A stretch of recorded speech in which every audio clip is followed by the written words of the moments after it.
अहेरीत जंगल परिसरात मोठी कारवाई, लाखोचा मुद्देमाल जप्त।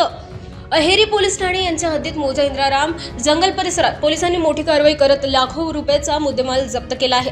ही कारवाई गडचिरोली जिल्ह्यातील अहेरी पोलिसांनी केली आहे। पोलिसांनी दिलेल्या माहितीनुसार अपर क्रमांक 102/2026 अन्वय कलम 65 महादका अंतर्गत गुन्हा दाखल करण्यात आला आहे। या प्रकरणात फिर्यादी म्हणून भद्राराव पितृ सिडाम यांनी तक्रार दाखल केली आहे। या कारवाईत अज्ञात आरोपी विरुद्ध गुन्हा नोंदवण्यात आला असून पांढऱ्या रंगाचे महिंद्रा कंपनीची बोलेरो क्रमांक MH40C1772 या वाहनाचा वापर करण्यात आला समोर आला आहे। घटनास्थळी करण्यात आलेल्या तपासात पोलिसांनी मोठ्या प्रमाणात देशी दारू जप्त केली आहे। यात रॉकेट संत्रा कंपनीच्या 90 मिलीलीटर मापाच्या 43 खोक्यांमध्ये एकूण 4300 नग सीलबंद निप्पा आढळून आल्या। या दारूची किंमत अंदाजे 3,44,000 रुपये आहे। तसेच संबंधित बोलेरो वाहन अंदाजे किंमत 4 लाख रुपये देखील जप्त करण्यात आले आहे। ही घटना दिनांक 31 मार्च 2026 रोजी सायंकाळी 4:30 ते 5:45 वाजण्याच्या दरम्यान घडली।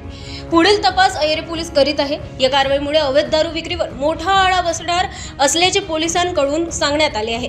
नवराष्ट्र निर्माण न्यूजसाठी रियाज शेख, विशेष प्रतिनिधी, गडचिरोली।